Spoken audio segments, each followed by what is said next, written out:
Yeah, for sure. So, I mean, we are driving here with the real drivers, the real teams, and that means we have at least 2 cars per team, so they can help each other. But you have to be on about the same level to help each other. So once your teammate is not fast enough, you maybe will not have the advantage of the slipstream on the straights, as we can see here. We'll talk more about the technicalities of making a fast lap around Monza, but it has been a 4-round championship. This is the 4th round, and here are our championship standings so far. Aycan Guven leads the championship by just 2 points over Larry ten Voorde and has 1 extra win over Larry. Those two basically shared wins in Barcelona and Silverstone, but Spa, we had a bit of contact and we saw a little bit of controversy, which actually allowed Dylan Pereira to take a victory in race 1 and kind of cement himself in 3rd position. Joey Mawson, Jackson Evans, our Porsche rookie for this year, and Nick Tandy, equal 5th position. Expect him to have a good one. He comes off the back of victory in the virtual IMSA series on Thursday afternoon for Porsche, their first victory in that, which of course also takes place on iRacing. Leon Köhler is the best of our rookies. Jesse Van Kuijke in 8th. Lawrence Van Thor has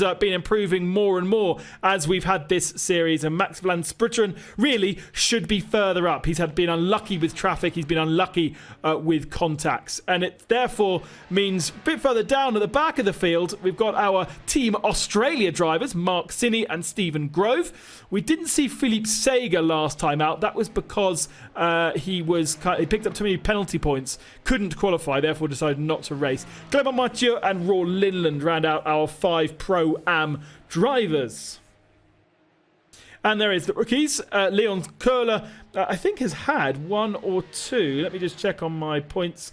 Just been outside the podium, but he has managed to pick up a 4th position a couple of times. Max van Splitteren, as I said, I think really could be ahead of Leon Köhler in terms of the championship, but he had some big collisions that took him out and caused damage. Jaden Conright has been ever improving. Pontus Fredriksson, we haven't seen much of. Marvin Klein, Robin Hansen, and the rest of our rookies.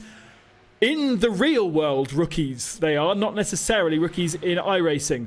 GP Team Elite are the championship leaders thanks to Larry ten Voorde, Martine by Almeras, with all the points scored by their only driver, Aycan Guven.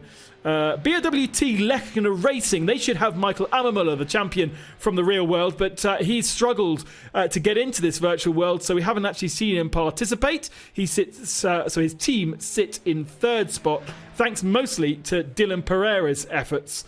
And then Fach Auto Tech is Joey Mawson's team, with Dynamic Motorsport running Jaden Conright, the rookie, and Marius Nakin as well. Yeah, so as you say, it's very close together, all together. So, and I'm very much looking forward to see the guys battling again, because of a little mistake, we have that little gap between ten Voorde and Guven. Otherwise, they would be on the same points, and so it's a decider in the last 2 rounds we see here at Monza. As I say, we have 3 wins for Aycan Guven, but only 2 wins for Larry ten Voorde. So even if they equal on points, it will go to Guven, who effectively is known in the virtual world as an alien, isn't he? He is quite spectacular when it comes to his iRacing and his iRating. For sure, he is. So iRating, for those who are with us for the first time, so you get a specific number. The more races you drive, the more races you win or be successful. And his number is so high, he could be a pro sim racer in this world as well. So he's very much into that simulation in iRacing, but also all the others, they practice quite a lot. So, I mean, in public you see the iRacing or iRating, but you can also practice yourself or drive in so-called hosted sessions, and there you cannot race your iRating. But all these drivers driving here up in the front, they are very much professional in both in the real world and also in the simulation. So just a reminder then, we're just watching practice finishing in the next couple of moments. We'll go into a 15-minute qualifying session, and then we have 2 races for you, each around 25 minutes long, and there is a reverse grid in there, isn't there? Is there a reverse grid? No, it's so you're busy as well. You're busy as well in the sim racing world, commentating so much race or so many races as I do. But we have the same order, the starting order, as we have the result of race number 1. So the result of race number 1 will be the starting grid of race number 2. Thank you. Porsche Community Legends I was throwing myself back to, which is full reverse grid on Tuesday nights. Tune into the Porsche channels for that one. Interestingly, also, do go on to the Porsche's Instagram page if you want to vote for how the real-world drivers and the virtual counterparts will have their final. You can vote for which track and car combination they will be doing that on Tuesday night. So do get on board with that. Some more offerings from Porsche. Big congratulations also. Some more church notices for you. As I've already said, actually, Nick Tandy taking victory in the last race of the IMSA championship at Road America. That was on Thursday evening. Porsche dominated that. Here is Nick Tandy in not a dissimilar car, slightly different to what he ran there, but not massively dissimilar. Actually, Ai-Chan Guven ran well with him, 1-2 for most of the race, but then got taken out by a back marker. So pat on the back for that one, and bigger pat on the back for me anyway, that Porsche are the first manufacturer to enter into the virtual Le Mans 24 hours. So whilst we did see a bit of bad news with them in the real world having to pull some of their cars out of the Le Mans 24 hours in September due to the cluster of the calendars and not being able to race basically at Le Mans and then get straight back to IMSA for the week after, they have entered 4 cars into the Le Mans 24 Hours Virtual Edition. And this isn't something run by a gaming platform. This is run by the ACO. This is run by the people who run Le Mans, and therefore making history in both having the event, but then Porsche getting so involved. Yeah. I mean, Porsche is since a long time already doing so much stuff in the sim racing world, and I mean, for me it's a logical step for them to go in there. But yeah, it's good news. It's good news to see that, and I hope that many others will follow. And of course, it is an esports team. You do have to have some real world drivers, but they'll also be looking at these kind of races to go, right, who else can we put in our team? Who can we persuade to join our esports team to fly the flag for Porsche? Because, they will have the odd works driver. Ai-Chan Guven is a junior. Nick Tandy is obviously a works driver. Lawrence Van Thor has been showing well in the IMSA series as well for Porsche. But they will be looking at the likes of Jackson Evans. They will be looking at Larry Ten Voorde, who's entered into this championship but isn't necessarily backed by Porsche, and think, well, actually, yeah, you'd be a very good bet for our esports team. Yeah, sure. They need the pros in this category as well, because I mean it's a different world. You have to see it's 2 worlds. So the sim racing world, I mean, you try with the simulation, with the weather, with simulating the track, the cars, and so on. You try to be as close as you can to the real world, but in the end, it's a sim racing world. So, and it's a little bit different, but in this kind of world of sim racing, it's equal for everybody, and then you need the pros in that. And I'm very much looking forward to see guys also from the Porsche Mobile One Supercar Virtual Edition participating in Le Mans probably. Absolutely. So there is this small matter, though, of getting this championship finished, and I'm a bit sad that we're still in May and finishing a championship already, but that was the way that it was scheduled, and maybe we'll get some kind of super final, I don't know. But either way, this is the final round of the championship. Larry Ten Voorde, here he is 2 points behind Ai-Chan Guven at the head of our field. It has been those two fighting it out for the whole of the championship. In Barcelona, Ten Voorde took the victory in race 1, Guven took the victory in race 2. Then we moved on to Silverstone, and Guven took race 1, Ten Voorde took race 2. If you weren't following us, Spa race 1 was where the whole thing shook up because the two of them got together, they went off track. I believe one of them, I can't remember if it was Guven or Ten Voorde, gave back the position to the other, which put them down the field. And basically there was such a gap that it allowed Dylan Pereira to take victory and Larry Ten Voorde to only finish in second, with Guven finishing in third. And that then meant that the gap between the drivers slightly compromised the championship fight for Larry Ten Voorde. Guven beat Ten Voorde again in the final race, having come through, well, not really much traffic. They started second and third, so they had to get past Dylan Pereira. Those are the two guys then to watch for the championship. Here is the colours of Ayhan Guven to watch out for. The Martiner by Almeras, white and green machine in comparison to the white and yellow machine of Larry Ten Voorde. We don't really expect, Jan, to see anybody else really step up and fight with them, do we? I mean, performance-wise, I see them in the front for sure. But as you say, as they have to fight for the championship, I mean, fighting is always making you slower. And that's maybe the chance for all the others, like Pereira, Mawson, Köhler. He did well in the past races as well. So I mean, I see a chance. And also, we were talking about it as well. Because of the slipstream. I mean, once you're in front doesn't mean you stay in front, because in Monza you have chances to overtake. For example, turn number 1 or first chicane we see here with Ayhan Guven.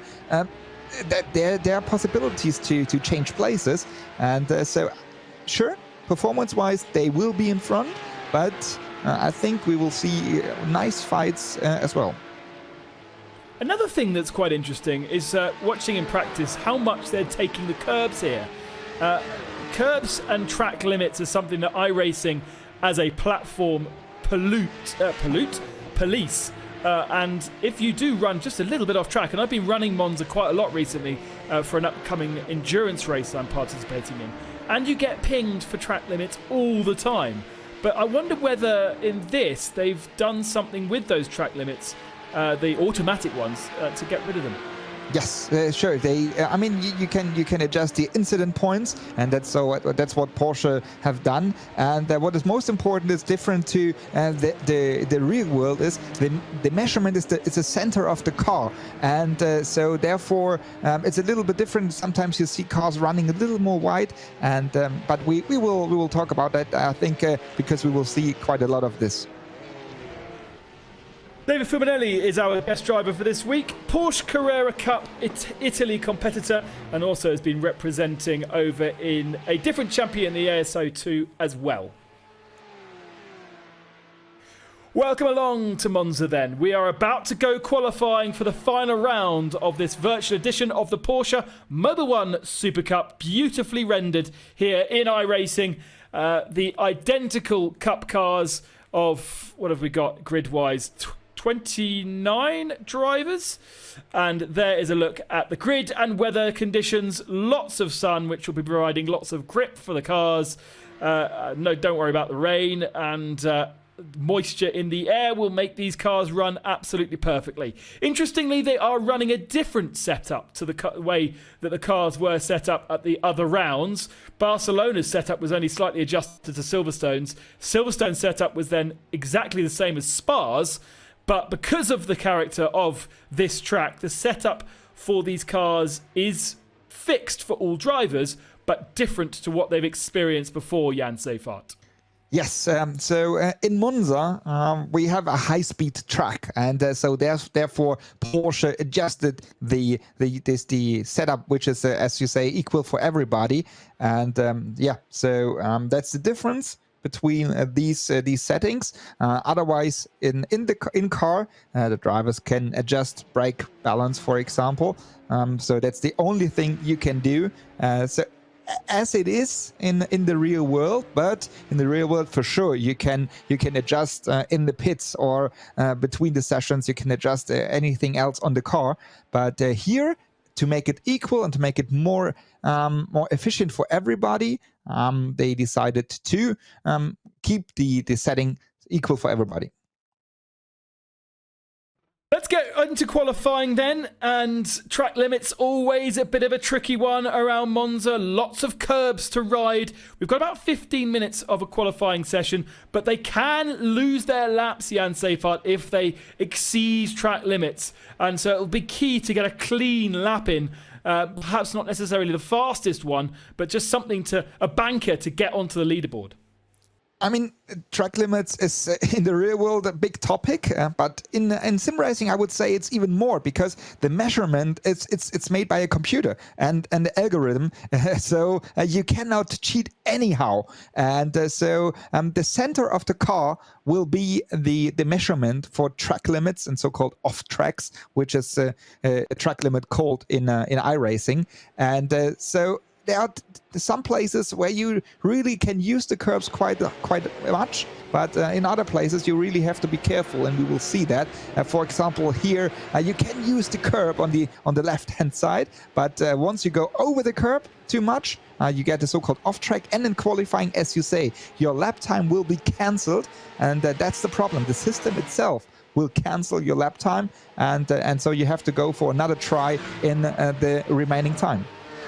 Look out for teams ganging up with each other to help slipstreams. You can see the GP Elite boys all running together. I noticed that Larry ten Voorde was running a private session last night and doing some testing for himself. So I expect all of those cars to run together. There's a car off at the back of the field there. I think that might have been Jukka Honkavuori who had spun.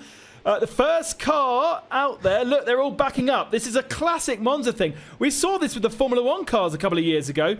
Dylan Pereira does not want to be the first car and provide a slipstream to everybody else. So he's slowing down, trying to allow Ayhancan Guven to pass. But of course, Guven doesn't want to do it. Also, Guven doesn't have a teammate. So somebody else has said, stop buggering about, I'm off.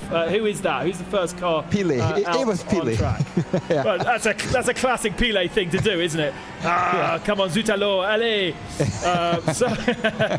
Right, let's go on board with Ayhancan Guven. Let's see how you get around this track fast. This is a lesson to me as much as anybody else, because I'm racing here next weekend for a full 12 hours. Probably not good to take a qualifying lap of a Porsche Super Cup as an example, but either way, down to the first corner, the first chicane, hard on the brakes.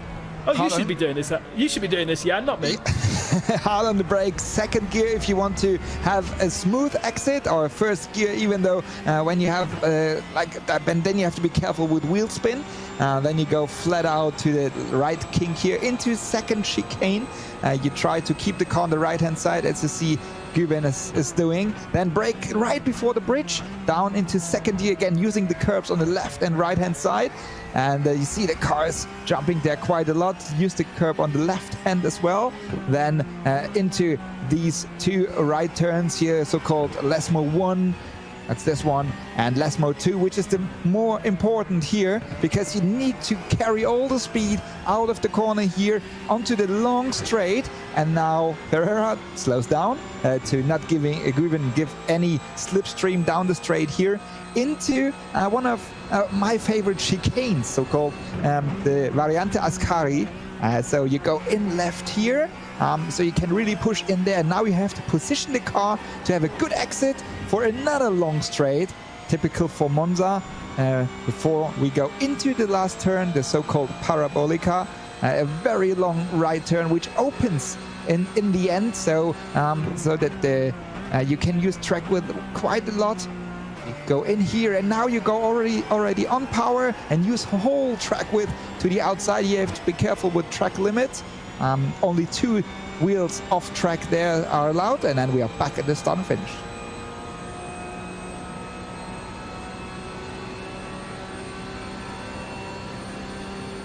So that's the lap at Monza, and Guven, he did his first lap and already made it up to the top of the standings with a 150.202. And nobody anywhere near getting close to that. Even Larry ten Voorde, who comes across the line as the second car in a little train of GP Elite machines. Ten Voorde's time is nowhere In fact, he may have had an off track, I think, because he's not there. He's actually pulled out of the slipstream, and I think he's going to reset. In fact, all of those cars are resetting. Here's Richard Lietz. I noticed that he was out on the track quite late. Nick Tandy is second at the moment. Tandy's time 3/10 slower than Ayhancan Guven, and I've got a chance. Excitedly, I've got a chance to look at split times on my timing screen and different colours like I'm used to, so I can see who's fast and who's slow. Larry ten Voorde, 1.1 seconds down. No, actually didn't set a lap time, so it was disallowed. In fact, only half the field managed a lap time, 14 cars.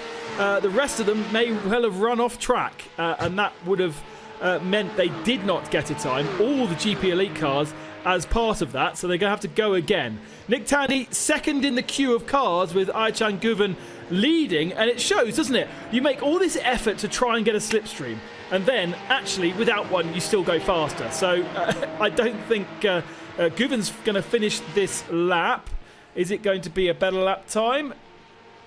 Yes, it is. He goes nearly into the 49s. Dylan Pereira, in third in the queue, goes faster than Tandy. And then we've got Joey Mawson and Lawrence Van Thor up in fifth spot.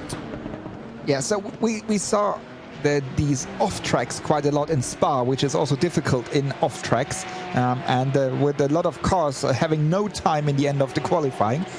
So here, but you know, you can spend quite a lot of time in getting slipstream, but once you miss to do a time, then you're gone. So you really have to concentrate on set a lap time, and then maybe try to work with slipstream. So let's see if ten Voorde can do a lap now in the slipstream of his teammate, and to go in front there too, because Guven is doing his job. So he has to be in front, and he is in front.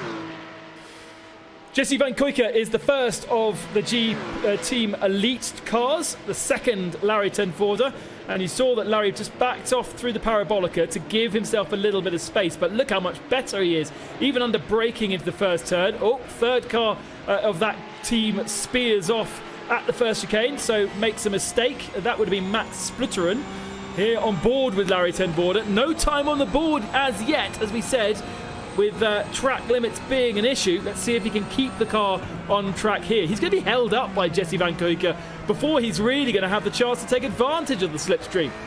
I mean, they are in a voice chat together, I guess, because that's what you do in sim racing. So they talk to each other, different to the real world. In real world, you cannot talk to your teammate in front of you, but here you can. And so I think Larry is already talking to Jesse and telling him, okay, I will use your slipstream now before Ascari, and I think he will let him pass before Variante Ascari to get the slipstream here. And you see, Van Kuijke is going to the left, and now it's traffic. So, and they will not help ten Voorde, but they did.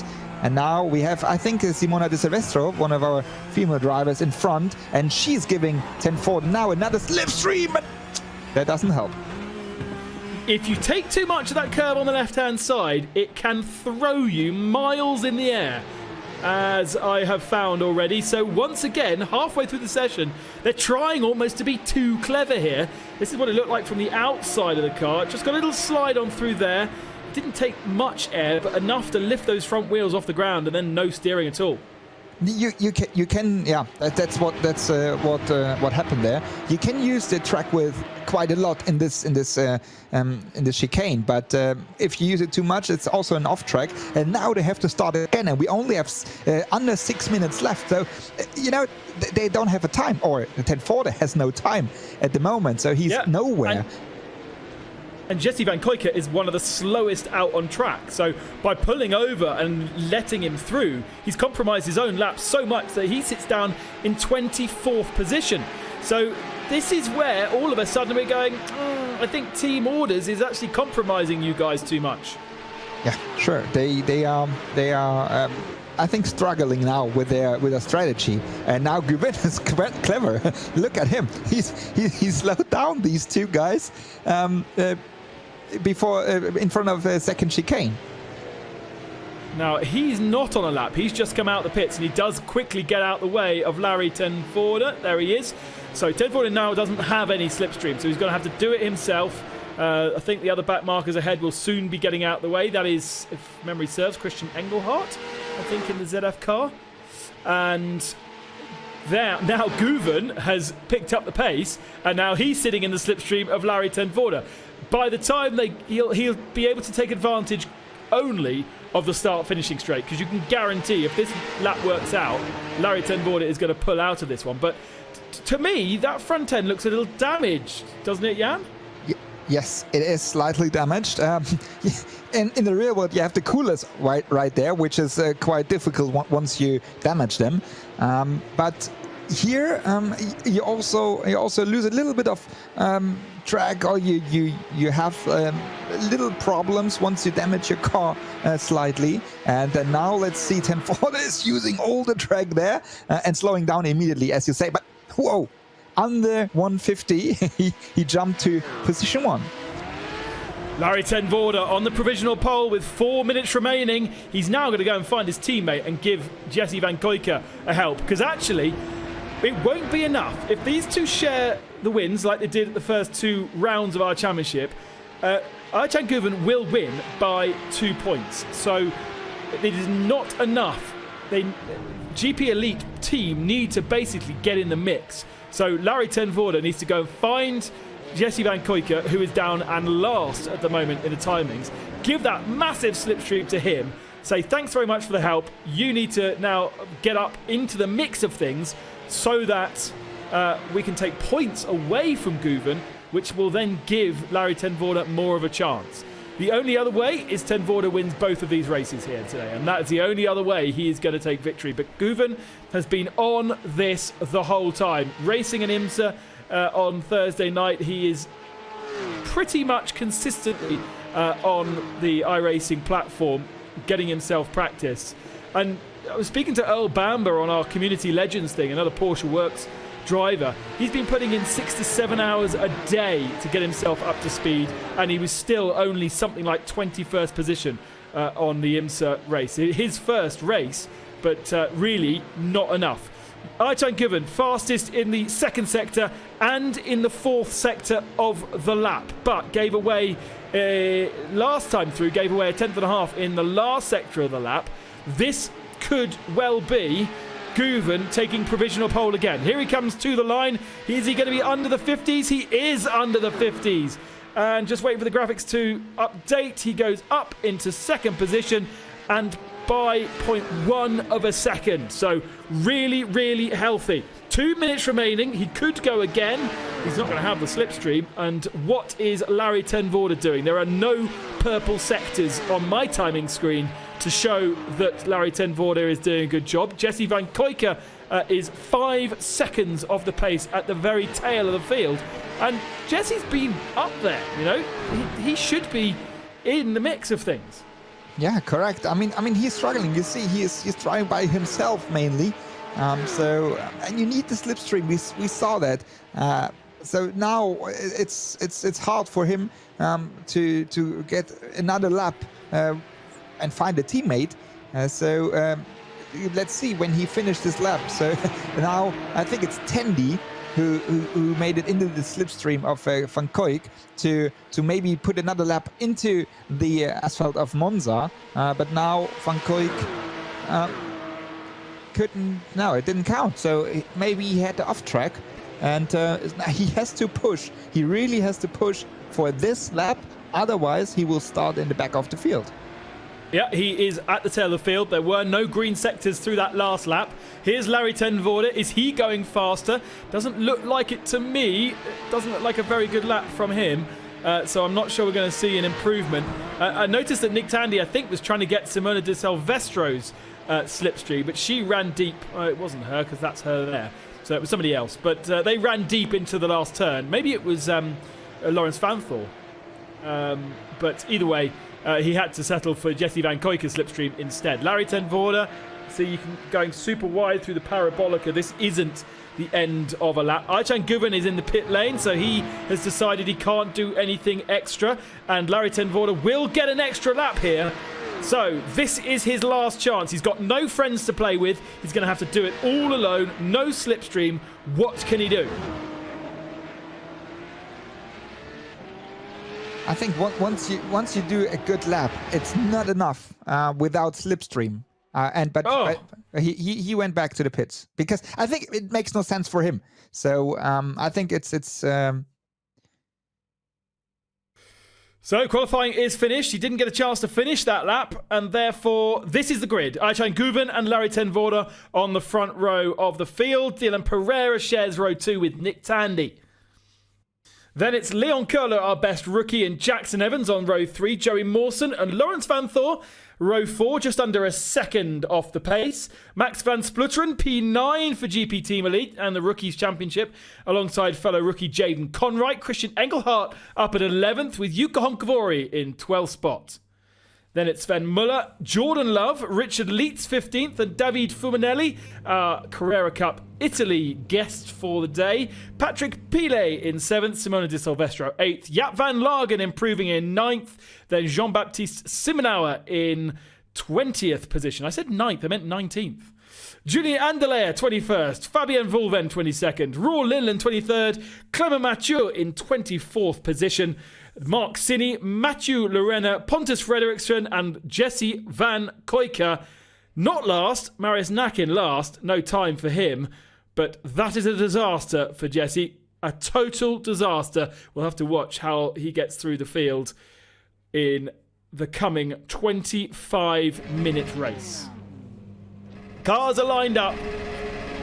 As usual, a stunning array of Carrera Cup cars. And we're racing already. Van Guven covers the inside line, and already Larry ten Voorde trying to go down the inside. He'll know that there is an overlap. He can't be forcing him onto the grass. He keeps his foot in. There's contact twice, even before they get to the first corner. Dylan Pereira's trying to try and go round the outside, but there is the intention already set by Guven. He has laid down his aggressiveness. I'm going to be this aggressive for the next 50 minutes.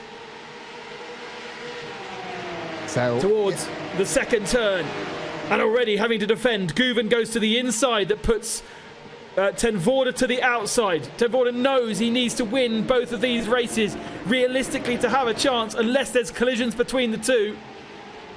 And a great sight as the Carrera Cup cars bounce their way through the chicanes. Something you don't risk doing when you're really racing on iRacing because of the track limits. But we've taken those off for this, and that allows these guys to be more free with the curbs, bounce across them, and not risk getting slow down penalties. Oh, Christian Engelhardt off in the background there. And he'd done quite well. He's up into 15th spot, so that's a shame. And another car facing the wrong direction, and that may be Jukka Honkavori. Yes, it is. So he gets back underway again. This is what happened. Into Lesmo 2, Honkavori tries to find the gap. He made it through, but then he spun and touched Engelhardt just a little bit to send him into the gravel. Engelhardt getting back onto track, I think, without contact with the wall, although he does have a little bit of damage on the front end. So he has dropped down to, I think it says 15th position on my timing screen, but that might not be correct. Okay, so the slipstream is going to be a huge factor here, and I think it will allow Dylan Pereira and Nick Tandy to stick with these guys. Tandy in the slipstream with Pereira for that third spot right now, as Guven has to go super defensive on Larry ten Voorde. He is going to be aggressive in this race. He puts him to the outside, then starts to squeeze him towards the grass. Pereira much better through the chicane because he wasn't compromised and got right onto the tail of Larry ten Voorde. So maybe ten Voorde will have to worry about what's happening behind as well. I mean, he's in the sandwich because Pereira is also very strong. He's good in sim racing, while David Fumanelli, our guest driver from the Porsche Carrera Cup Italy, struggling a little bit in the first chicane. He got a little kiss from Simona Di Silvestro, I would say. Oh, it's nice, isn't it? That's very nice. A welcome. To have. It's a welcome. And to be fair, he did lose it, I think, all on his own. She just helped him round. It looked as though the rear end had already broken away even before she gave him a touch. So at the front of the field again, and I think this is going to be how it is for the whole of the race. Larry ten Voorde's got a much better run through the second Lesmo, and he's going to try and go all the way around the outside of the Ascari. He has done it. He's into the lead even before the turn. Whoa! I mean, for a professional racing driver, that's the worst thing which can happen, to get overtaken by on the outside. I mean, it was in front of the Variante Ascari, but now we will see the whole, as you say, the whole race. We will see these fights. And I don't think, Jan, it's that sensible to be overly aggressive, because by being overly aggressive, you're compromising your speed, and you're going to keep Dylan Pereira and Nick Tandy in the game here. I think if I was Ayhancan Guven, I'd let the passes go and go cleanly, so you don't lose too much speed. That would be your thinking, but not. Is this not a good idea, Jan? No, it's not. It's not him. He's fighting. He's a fighter, and he will fight the next 21 minutes, every single corner and every straight. You will see.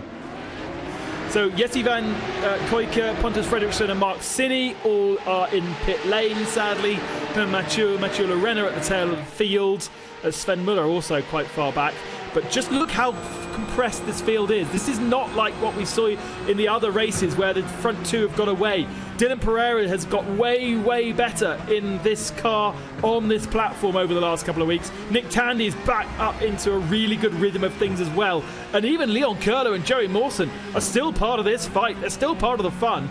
And I just feel like the guys at the front need to not fight too much. Otherwise, they're all going to end up fighting and inviting a whole group of cars. No problem for us. I'm quite happy to have a train of 10 cars. But for the championship, it's risky. It really is, because once these two guys in front here, Guven with a green and white car and the orange-white car, it's ten Voorde, fighting for the first spot on the podium and also for the first spot in the championship. Once they do each other, if they fight too hard, and maybe Pereira gets the spot at the sun, then it could be interesting for the championship with another guy. This is so intense. It's so difficult to know how long your car is. Oh, door open for Dylan Pereira. He'll take that. Thank you very much. I think he was a little bit overcautious, actually. Decided to back out of it and not put his nose down the inside where it was not wanted. He's backed off enough, and look at the momentum that Larry ten Voorde had off the parabolica there. And, oh, a little touch, a little touch. I think there might be loading going on. That's the kind of thing you see in karting. Dylan Pereira pulls onto the outside line here, and he may well go all the way round to the outside of at least one as Jackson Evans gets involved. Too wide through the first chicane, and Evans moves himself up a position, and surely Pereira can maybe close the gap here. It's Leon Curler, who's up to fourth position. And they're still side by side with Dylan Pereira picking up the slipstream from Ayhancan Guven, and he'll have the inside line. No, Larry ten Voorde shuts the door. I love Monza. I love racing at Monza. That's how it is, and that's Porsche Mobile One Super Cup. I mean, it's a virtual edition, but it's exactly what we would see in the real world. So I really like it. And ten Voorde tries another one on Guven on the inside of Lesmo 1. Both together through Lesmo 1, and now better end for ten Voorde into Lesmo 2. Whoa! And Guven has to go wide.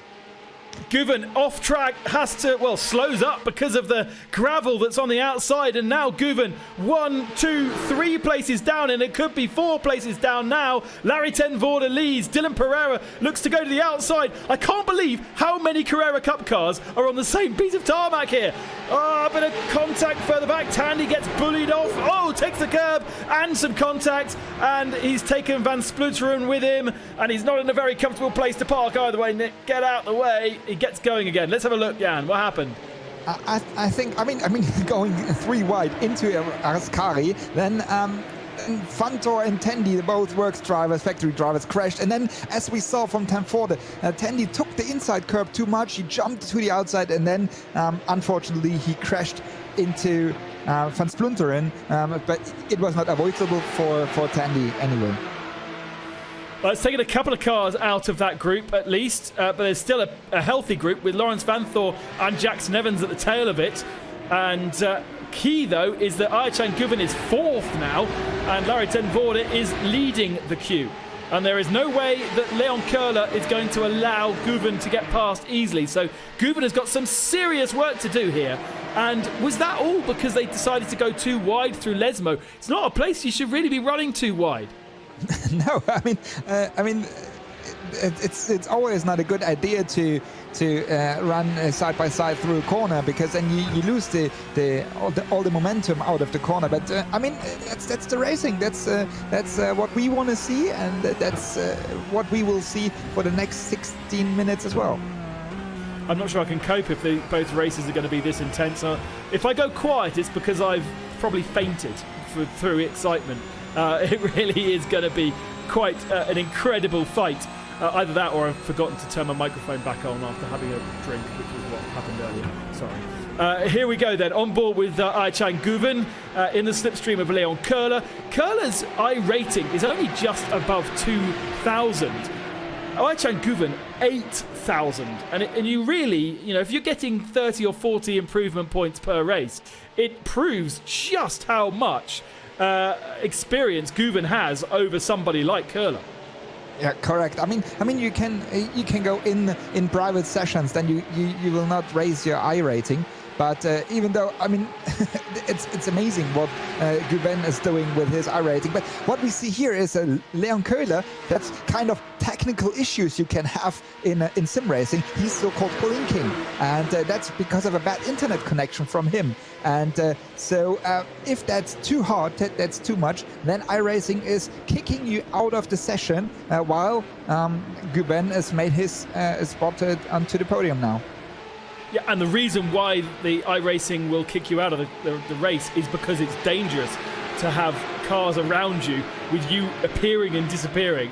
It is incredibly scary, and I had it the other day when all the cars around you suddenly disappear and you're on your own and you're like, I know there are cars there, I just can't see them right now, and you do not want to end up causing an accident because of that. So iRacing has a really good system of controlling that, and if your internet connection is not good enough, then it will boot you out. But it's amazing, really, that you can have a pretty bad internet connection and still run really well in multiplayer on this game. So it's fantastic systems that allow you to do that. Yeah, I mean, iRacing is clever enough to calculate a little bit because of your average laps before, a little bit into the future, and knows about where the car should be. While we see Evans here taking Mawson into Variant Ascari. That's an interesting way of rejoining. But I think they got away with it. Jackson Evans then. And let's have a look at the replay. Yeah, Evans takes the inside. A little contact between each other. Then he sent him through the gravel. I mean, he didn't really slow down. Mawson, he didn't really slow down. So that's why they almost crashed into each other exit of Ascari. At least he kept the car straight though and didn't spin across and spear him. That's one good thing. Here's Guven now on Dylan Pereira down the inside, and it makes it look super simple, really. Interesting, perhaps, that those two are not really trying to fight Guven, and they're just kind of letting him through so that he can now chase down our leader. What is the gap, though, between our leader and second position? It is 0.6 of a second, so he will be still picking up a bit of a slipstream, Jan, but not a huge amount. Yeah, I mean, it's just a bit of it, but while we see here the replay of Love, he just went. It looks like technical issue because he was not steering anymore. We had that in the past with a couple of drivers in different sim races. The steering was not working anymore. So that's kind of the technical issues probably John Love had. Yeah, so you don't get technical issues as much like suspension, brake failures, things like that, unless you have damage. You don't have random failures as much in the virtual world as the real world, but you do have random failures in your equipment, like your internet connection, or your steering wheel, or your pedals, and various things like that. So when you see a car just go straight like that, generally it does seem to be something their end, if you like. a very second-hand looking Julian Anderlecht. He was took over that car from Andrea Lotterer. Lotterer is now participating for Porsche's Formula E team. That is how that happened, unless that's another accident. So Porsche's Formula E team running virtually at the moment, racing. I don't know where their race is this weekend. I think it's in an imaginary circuit. It's back to Hong Kong, isn't it? It's back to Hong Kong, yeah. Yeah, they ran the imaginary circuit and got a lot of stick. That 10-4 went straight, I think, in the chicane. Sven Müller. Oh, no, these cars look so equal. Both are white and orange. So I saw just one car running straight in the chicane, but 10-4 is still in the lead. We have 11 minutes to go. Once we would finish the race like this, then 10-4 would take the lead in the championship with 6 points ahead of Guven. So, it's going to be very, very interesting. Then it will be winner takes all for our final race, unless any of the others can get into the mix of things, which we saw in the early stages. They could before Nick Tandy's accident. Him and Dylan Pereira were right with these guys. But lap times last time through, Larry ten Voorde did a 50.34, Guven did a 50.29, and then Leon Köhler was half a second back on that. So once they got all the tyres and stuff up to temperature, and it does seem to take on iRacing a while to get confidence into the cars and the cars to be sticking. Once that happened, then the two up front seemed to be significantly faster than the rest. Guven, he's too far away now to first do an attempt of to 10-4. But it's good enough to get into slipstream now. To be at the tail of 10-4 after the first chicane. So he will make his way to the car now, and then maybe be at the back of this yellow or orange and white car right here. It is starting to get seriously close again. Just under 10 minutes remaining, and Guven is on the tail of Larry ten Voorde. Back to how we were. How aggressive will Larry ten Voorde be with the defending? Because we didn't really get a chance to see the Dutchman defend, did we? It was all about Guven doing the defensive work early doors, and ten Voorde sits right in the middle of the track. Doesn't force Guven anywhere. He just kind of blocks him and gives him very little options in terms of places to go. Now, what about through the Lesmos? This is where they ran side by side a few moments ago, which didn't help and put Guven into the gravel. And sensibly, this time, they stay line astern. You obviously see that Guven is faster than 10-4, but 10-4 is clever enough to know the places where Guven can try to overtake. So therefore he's going for the inside line and blocking the inside line so that Guven has no chance to go for a gap. For those of you watching and do play iRacing and do participate in races around Monza and wonder how on earth are these guys doing what they're doing and getting so far off track, we do have off tracks off in this competition. So I've got a count of them. Larry ten Voorde has done 10 off tracks during this race. That in my little league would have got him a drive-through penalty, but we don't have those turned on for this race to allow these guys to ride the curbs as they would do in real life. Interestingly though, Guven with only 4 off tracks throughout the race, and that can be running wide at Lesmos or taking too much curb at either of the chicanes. Defending. Larry ten Voorde on the inside line, putting Guven to the outside.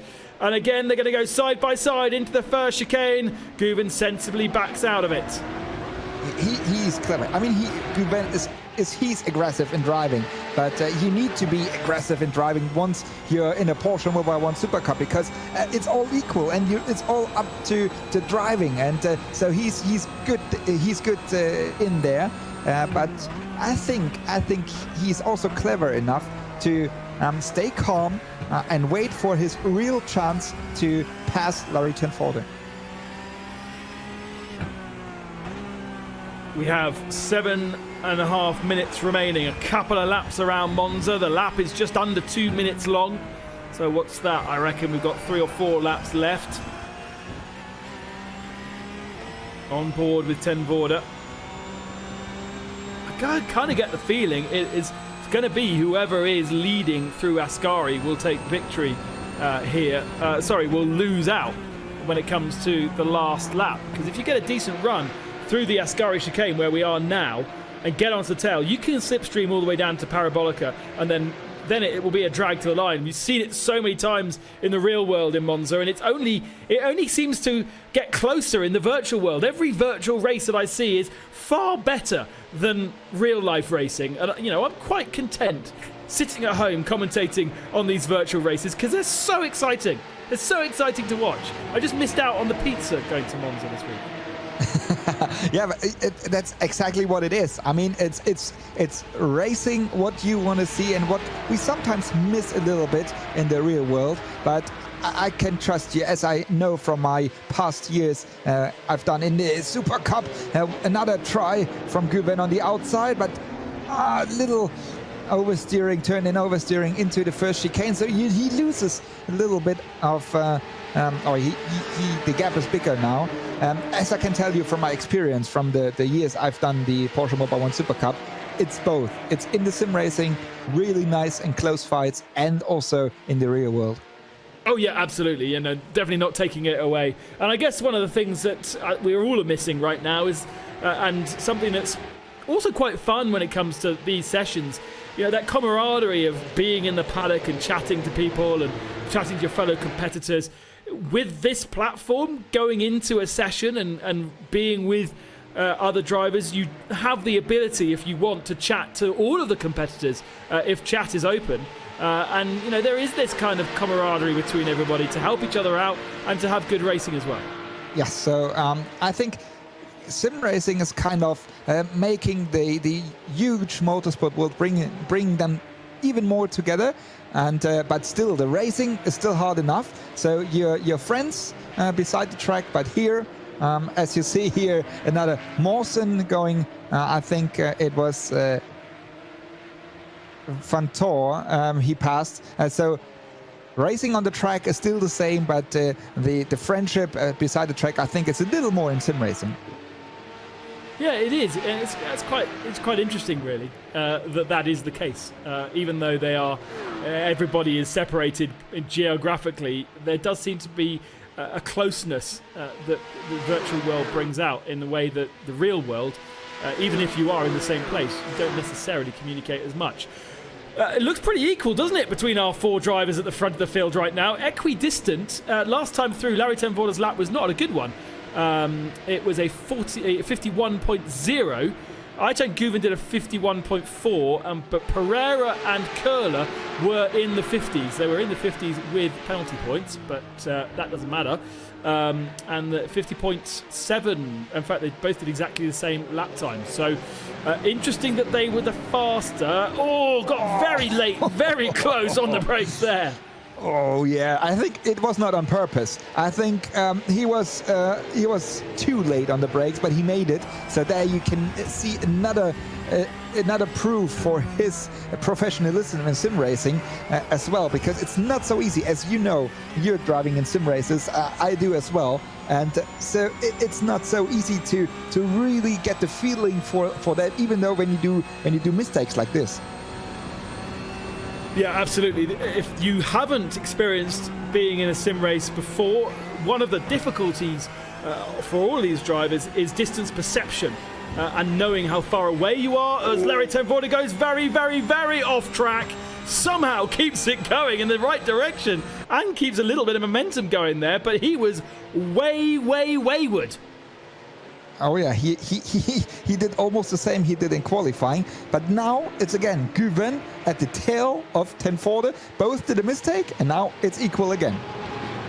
Yeah, so in the sim world, distance perception is difficult, and one of the big things is knowing where your competitor is when you're around them. A triple screen, 3 screens around your face helps a lot. You at least can turn your head to the left-hand side to see an overlap, and you also in this game have somebody saying overlap, car left, car left, car left, and somehow Larry Ten Vorder holds on. Now it's car right, pushes Guven very wide, and hello Dylan Pereira back in the game in the Pink Pig. BWT sponsored car is right back in it, and good to see that they consistently are being represented well by Dylan Pereira, you know, because Lechner Racing really are the team to beat when it comes to the real world, but in the virtual world, GPLE have really thrown down the gauntlet here, and here is all pink Dylan Pereira flying the flag for BWT. His teammate in the real world, Mikael Ammermuller, will be hoping to win the championship when we get back into the real world, but didn't get on with the virtual simulation. I mean, that's pure racing, what we see from these guys. And also Leon Köhler, who's in the best spot for this, because Pereira and him, they just watch these guys, because they cannot lose anything. I mean, Pereira and Köhler, they just can win in this game. So once these guys here, Ten Voorde in front and Guven behind, once they do a mistake, they will gain from that. So they will gain the advantage. And I think that's going to be really interesting for the last lap. We go in now. Very, very messy again from Ten Voorde through Ascari. I wonder whether the tyres are not as happy as they were at the start of the race, and he's just trying to eke out just that extra little bit through the Ascari chicane. This is going to be a tricky one for Guven, because he is supplying a big old slipstream to Dylan Pereira behind, as well as needing to attack, and we've got back markers to play with as well. Patrick Pilet running the middle of the track as Ten Voorde hugs that inside white line, forces everybody to the outside, and this is going to be really tricky with Pilet. Where's Pilet going? Good work from Patrick Pilet. Decides to go straight on the chicane and stay out of this battle. It is so close for the win. This is the last lap.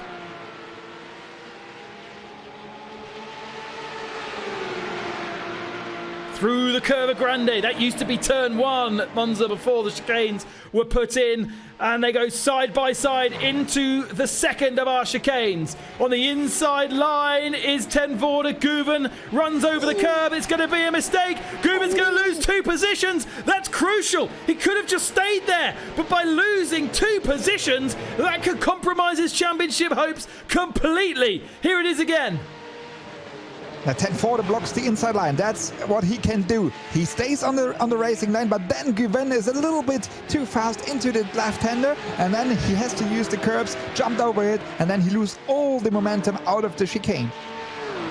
When it gets to the crunch of things, time and time again, Guven has issues when it really, really matters. We've seen it in this last couple of weeks in IMSA. We've seen it a few times here as well. He does make mistakes, and he's only now got 2 corners to go to try and get himself more points. He's flashing his lights furiously. Back markers are in the way. He really wants to get past Leon Köhler. Köhler's thinking about trying to get past Dylan Pereira. Guven dives very late on the brakes, but it's not going to be enough.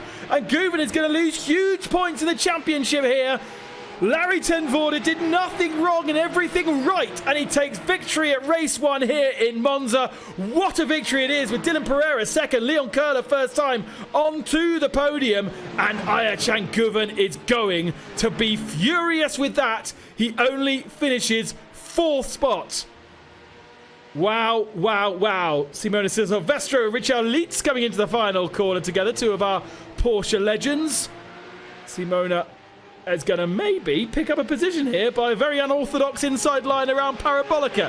She moves up to 9th, and now the drag to the line. Oh, she's just lost out. Oh, dear. So she will start 10th for our race 2. Here are a few other drivers. The second of our lady races, Fabienne Vulvend. And she is just behind David Fuminelli. And they come across the line, remembering that the finishing line, well, usually is up back there, but maybe here on iRacing it is there at the same place as the start line. It is the first one. That's good. I was half right for once. Where's Nick Tandy? He is, I think he finished just ahead of David Fuminelli, so he will start 13th for race 2. Plenty of people visited the pit lane. There is a very damaged Jordan Love. Lots of work for Jordan to do for the second race as well. Remember, grid for race 2 is the result of race 1. Jesse van Goyke will start at the back of the field for the second time. Yes, he didn't even finish a lap. Retired out of the race after lap 1. Having helped teammate Ten Voorde, let's hope that GP Elite give him a big old pat on the back or something even better for the help that Jesse did in qualifying. Because without Jesse, maybe Ten Voorde wouldn't have been on the pole position. Although he wasn't. He was in second, but either way. Here are the results of that first race then. Jan is doing the maths on the championship positions. Larry Ten Voorde beats Dylan Pereira by half a second. Leon Köhler on the podium in third, best of our rookies as well. Guven drops to fourth by the end. Jackson Evans in fifth. Lawrence Van Thor, best result for him in the Super Cup, in sixth. Joey Mawson, Vax van Sputteren in eighth. Richard Leitz and Simona de Silvestro we saw coming across the line just over half a minute behind in a nice little battle. Yeah, Van Lagen's improving. P11, I reckon that's his best result. Marius Nacken 12th, Nick Tandy 13th, David Fumanelli and Fabian Volvend. And then Roar Lindland, Simonauer, Matthew Love and Lorena in 20th spot. We had 29 competitors. Patrick Pile visited the pits a few times. Christian Engelhardt the same. Sven Muller, we didn't see him. Julian Onderleyer made a mess of his boss-sponsored car. Jukka Honkavori was an early spinner. Pontus Frederiksen, Jaden Conright obviously retired well early. Mark Sinney and Yeti Van Koyke, as I said, didn't make it a lap. So now we have a bit of a warm-up session for the drivers to relax between races. They don't have to go out. They can just have themselves a little break. And then we'll be back for race 2. Make sure you do not miss out. It's the final race of the championship. Ten Voorde versus Guven, the final chapter.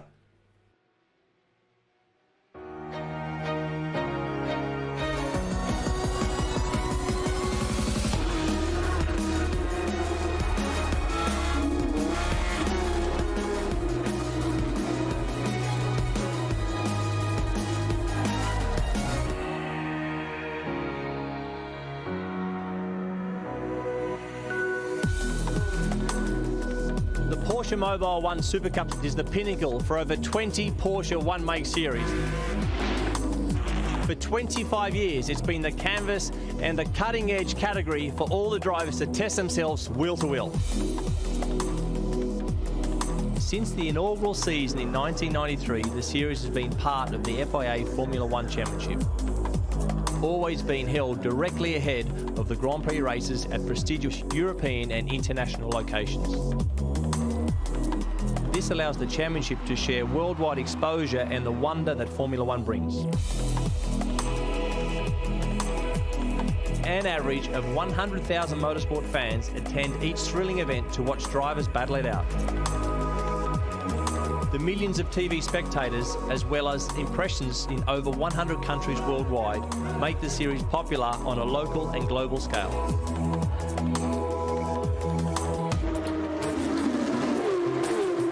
The competitiveness in the Porsche Mobile 1 Super Cup between talented youngsters and seasoned specialists creates an environment which produces stars of the future for top global motorsport events and series. These stars include Timo Bernhard and former Super Cup champion Earl Bamber. Professional teams and drivers go head-to-head in powerful, technically identical cars in what is the fastest one-make series at international level. The uncompromising power of the 911 GT3 Cup is the formidable weapon of choice, boasting an impressive 485 brake horsepower. The car has no ABS or traction control to impede the fairness of the series, thus making it one of the most challenging race cars to master today. There's no autopilot here, just raw driving skill. The Porsche Mobile 1 Super Cup, pure, unadulterated racing.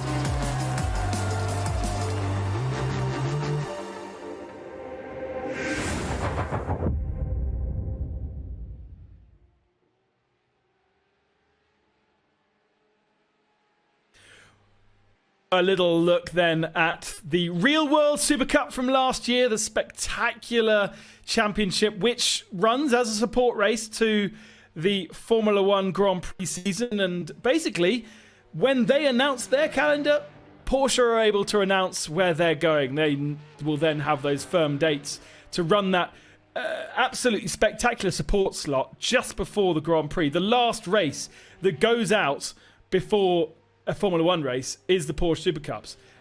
which means, everybody's already in their seats and watching and enjoying. It's quite a platform, isn't it, Jan, to race in? Yeah, for sure. I mean, it's always a good crowd you're racing in front of. As you say, everybody's in his seats already, and also Formula One is getting ready, and so there's no better spot than this Porsche's Mobile One Super Cup can have in the Formula One paddock and in the races at the weekends. So I think it's time now. I think it's time for everybody, not only for us, and not only for Porsche, also for the spectators and for the drivers and for everybody to go back on track. I mean, sure. I think it will be different. I think in the whole motorsport world, it will be different from now a little bit to organize everything to let's say fit it into this situation, but I can't wait to see these cars roaring around the real tracks again.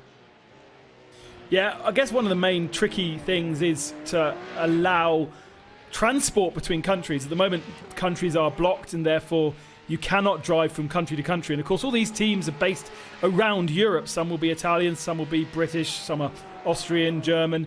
They all need to get to that one single point, which means sometimes passing through multiple different countries.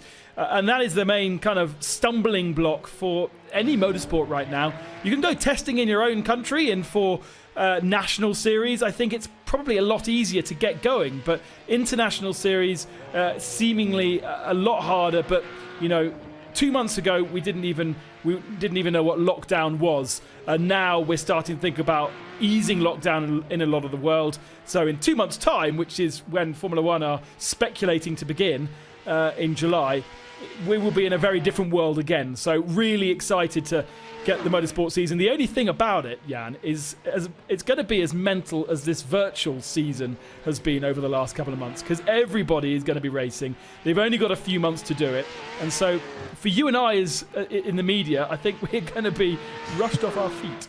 And as driver as well. It will be back-to-back races all over until December, I think. I mean, you and I, we saw already some scheduled calendars or some provisional calendars, and it's going to be a really interesting season. And you see all the clashes. You already spoke about it for Le Mans and IMSA, for example. And we have so many clashes and so many drivers driving different championships, and it will be interesting, but I think it's like a real flat out season. You know what I mean? So it's not from May until October or November. It will be like from June or July until December, and flat out every weekend racing. And I like it. I think it will be interesting. This is the last round of the virtual edition of the Porsche Mobile One Super Cup with all of our real-world drivers. But Porsche have put a huge amount of effort into supporting the virtual world even before this pandemic existed, and they ran for the first time last year a Super Cup for the best sim racers in the world. And I thought this would be a good opportunity whilst we're waiting for our second race to bring in Paul Smith, who is our producer for this, but the expert commentator for the virtual Super Cup.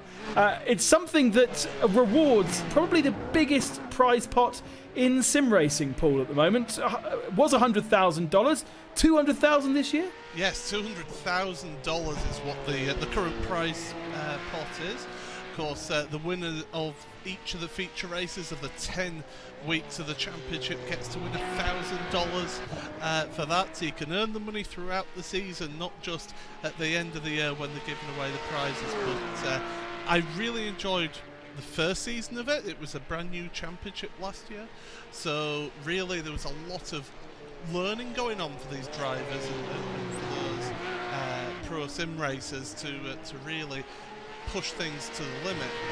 But then the second season, you've had a fresh batch of 20 or so, well, about 17 drivers to be precise, new drivers to the series come in, and some of the levels that they've stepped up to is just unbelievable. At the moment, we've got new qualifiers, rookies to the series, are currently leading the championship. So it goes to show that just because you've got people freshly coming in qualifying, doesn't mean that the standard is dropping. It's getting higher and higher.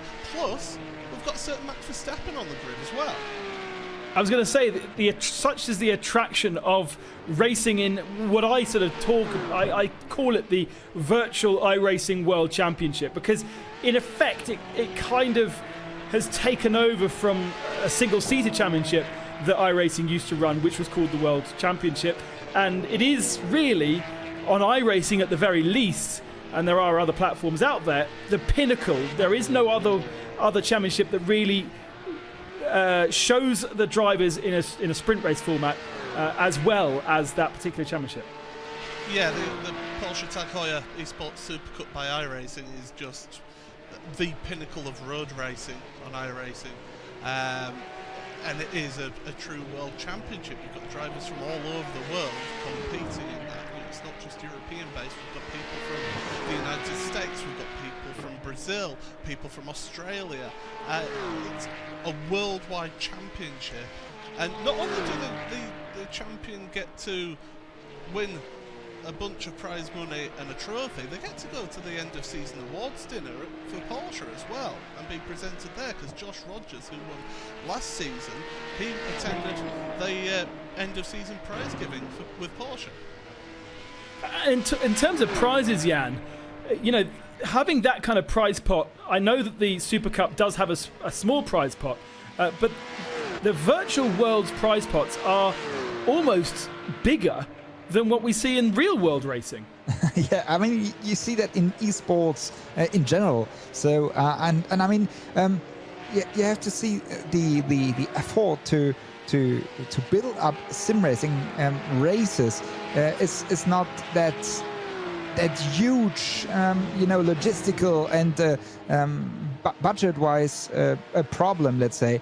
And so I think you have, like, with the sponsors and stuff, you can spend more on the prize pool, and so I like that, and I hope, so that's my own opinion, to race more professional sim race like we have with the Porsche Mobile One Super Cup, the virtual edition, to have it like in the winter season, so have an actual real world season from, let's say, March to October, and from November to February we have the sim racing season. So I would like to see that, and probably, or maybe we can have that in the future.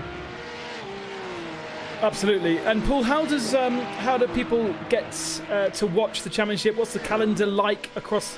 It is across the whole of the summer months, isn't it? Yes, it certainly is. You put me on the spot there, because I have to go searching for my calendar. But it is a little. Donington Park. I can tell you that and that's next weekend. Yes, we had the first two rounds. The first round was at Circuit Park Zandvoort. Brilliant racing from there. Really tight track, and yet they were able to put on one heck of a show. You then had last week at Circuit de Barcelona Catalunya, which of course we saw in this championship as well earlier on. So you've seen those first rounds have been amazing racing, some fantastic wheel-to-wheel action, door rubbing. There's been a couple of incidents happen that affected new championship leaders Sebastian Job and Joshua Rogers didn't have the best of times last time out at Barcelona.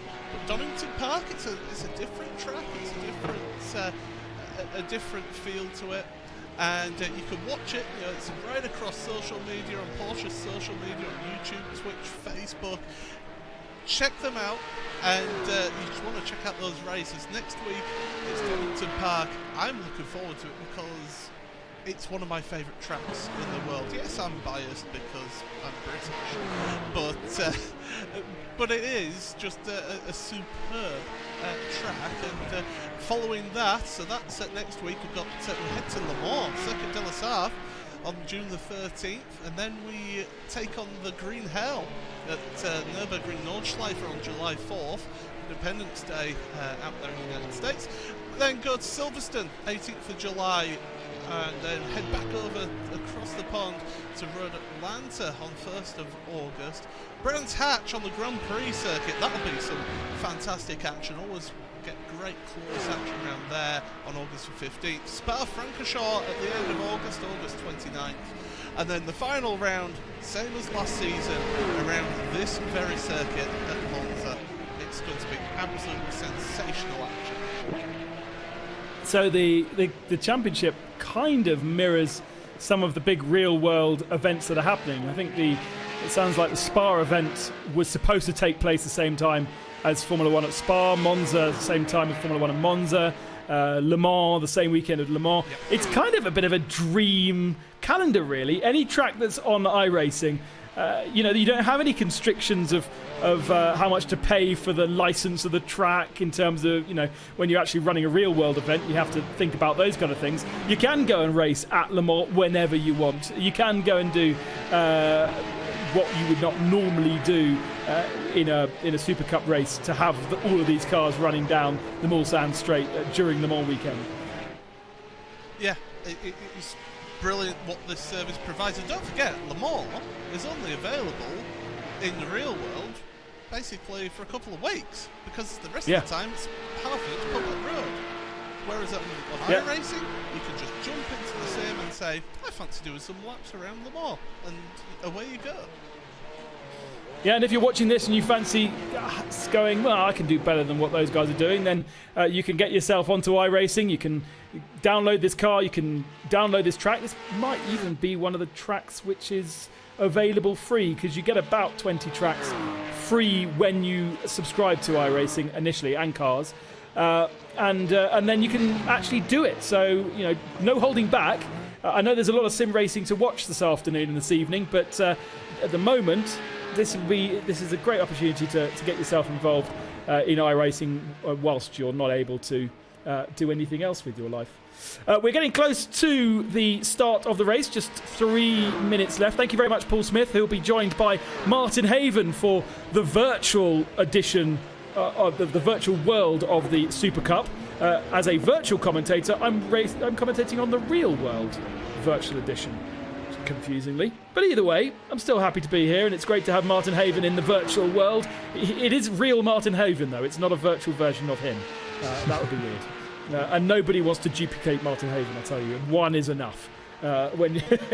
He's fantastic, but one is enough, and he knows what I mean if he's listening, which he probably isn't, because I think he's commentating on something else right now. Right, race 2. Jan, have you been working out the points? Do you know what Guven needs to do to win this championship now that he's lost a couple of points in race 1? Yeah, so we have the championship as it is now with 155 points for Tenforde and Guven with 146. So it's 9 points separating them. So that means once Guven is taking the championship, or is winning the race, it is enough for Tenforde to finish third. So if Tenforde is third in race number 2, Guven can do whatever he wants. It is not possible because they are split by 1 point then. So Guven has to win, or has to be at least 2 or 3 places between Tenforde and him. Interesting. It is going to be a fascinating final race. Work to do also from second row of the grid for Guven. There's no real safe place to be heading down to that first chicane here at Monza. You've got to be so careful. Everyone's on cold tyres, cold brakes, and in iRacing it feels like you're driving on ice the first couple of laps in any car that you're driving, such as the way that the platform kind of progresses through the laps. So you're on tenterhooks anyway, and then you've got cars all around you doing stuff that you're not necessarily sure what they're doing. You don't have that perception, as we were talking about a little bit earlier, with the ability to really see to left and right. I don't know if anybody here is using virtual reality goggles, but for me that is the only way to get yourself any kind of normal perception that you would have in a real world car, Jan. Even the triple screen, for me, it helps a lot, but it doesn't help. It doesn't necessarily give everything you need. Yeah, I mean, for me, that was the problem I had in the past. The view around me, and I had one big screen in front of me. It was the 49 inches, but it was not enough. Yeah, it was, but it was not enough. So you really have to, as a professional real world driver, you really have to the view around you, and that's with the goggles. It's the best with the virtual reality goggles. Yeah, that is my next investment. Anybody out there who's got a spare set, send them to me. I'll give you my address later. You can find me on Twitter at Ben Consti. There you go. There's a plug. Right. The cars are getting themselves gridded up. And it is Larry ten Voorde on the pole position, with Dylan Pereira in second place and Leon Köhler in third. Ayhancan Guven has 3 spots to progress. He needs that victory now. Jackson Evans in 5th. Lawrence Vanthal starts a career best in the sim world. 6th, Jerry Mawson 7th. Max van Spluteren 8th. And then in 9th spot, Richard Leitz, Simone Silvestre, Jaap van Lagen, Marius Nakken, Tandy, he's man to watch in 13th, Fuminelli 14th, Fabian Vulven 15th, Roel Linden 16th. Watch out for Tandy causing chaos as well. Jean-Baptiste Simonauer, then Clement Mathieu, Jordan Love, Mathieu Lorena down in 20th, Patrick Pilet, Christian Engelhardt, Sven Muller, Julian Onderleyer, all of our pro drivers. And we do have Jesse Van Kuijken at the tail of the field, who should be making their way through to the front. We are off and running, and it's been a poor start from Guven. Guven's gone backwards massively, and hopefully he doesn't get caught up in too much chaos. There is a few cars off at the back of the field, but Guven is way down the field now. He's given himself a huge amount of work to do. Ten Voorde through in first, Dylan Pereira in second. It's Ashley Ware in the top 3, and there's Guven. Guven's been caught in an accident. He gets off the corner, but he's down in the 11th position. There's Simone Silvestre to get past, and now Guven has a huge mountain to climb if he wants to win this first virtual edition.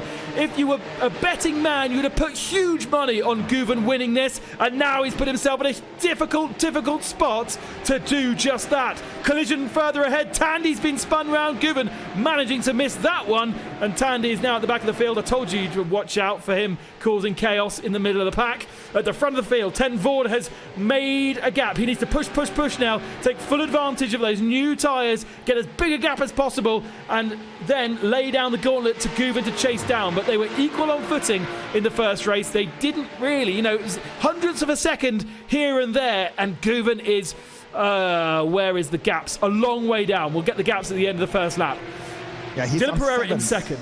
Yeah, he's on 7th. He dropped down to 7th position, and that's a long way to go because Ten Voorde, he's doing his job, and here we see Guven, and I mean, he was struggling maybe because of wheel spin, because these guys, they really have to play with the clutch and with the throttle at the start. So it's like in real racing, and maybe he had a little bit, he was maybe a bit kind of nervous because he knows it's up to him to push. And so then he was in struggle in the first chicane and second chicane, so he dropped back because of that.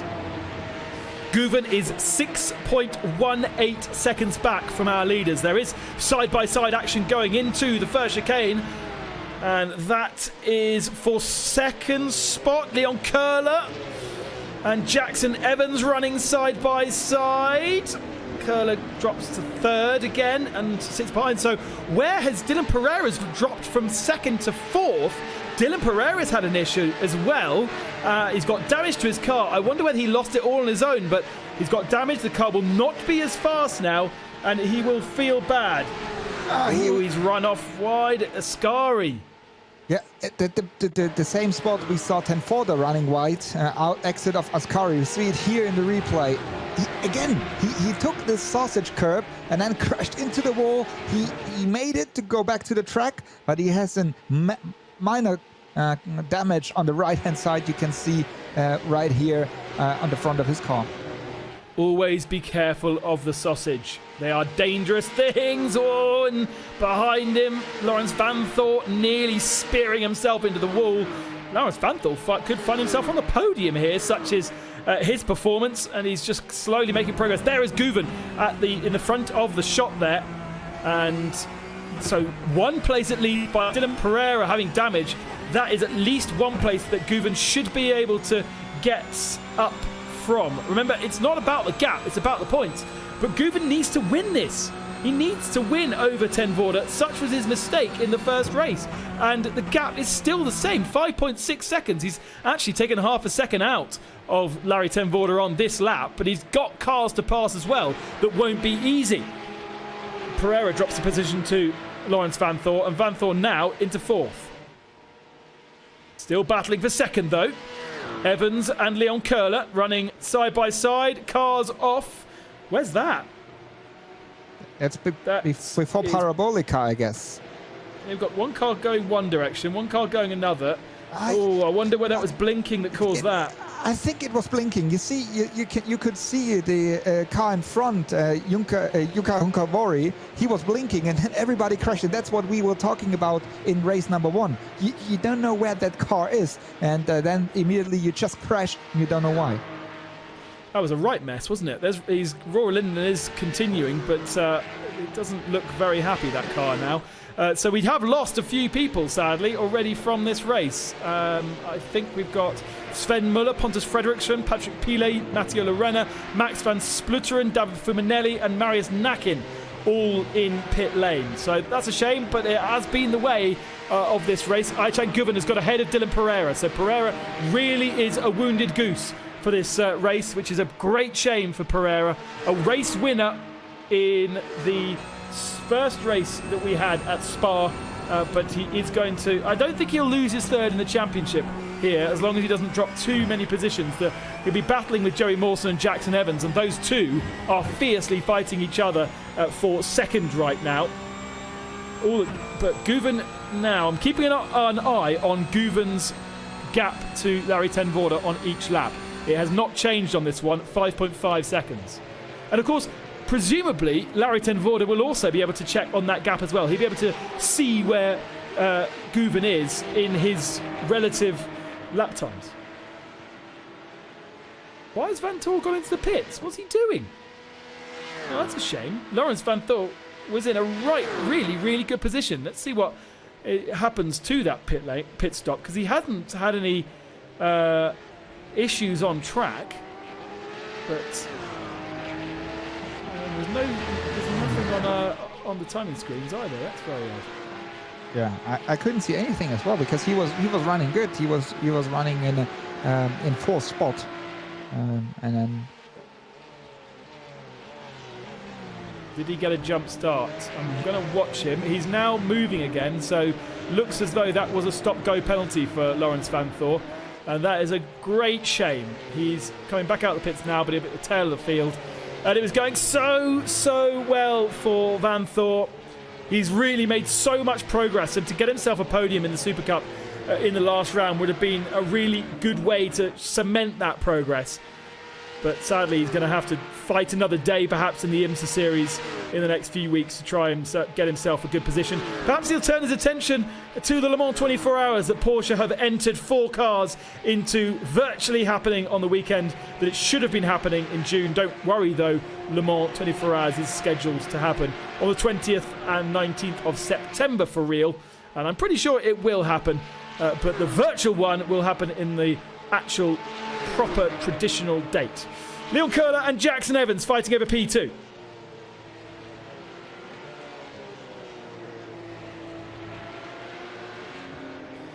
Can't find a way through the Parabolica. Now into the slipstream, and maybe down the inside into the chicane. Meanwhile, Larry Ten Voorde really has checked out at the front of the field.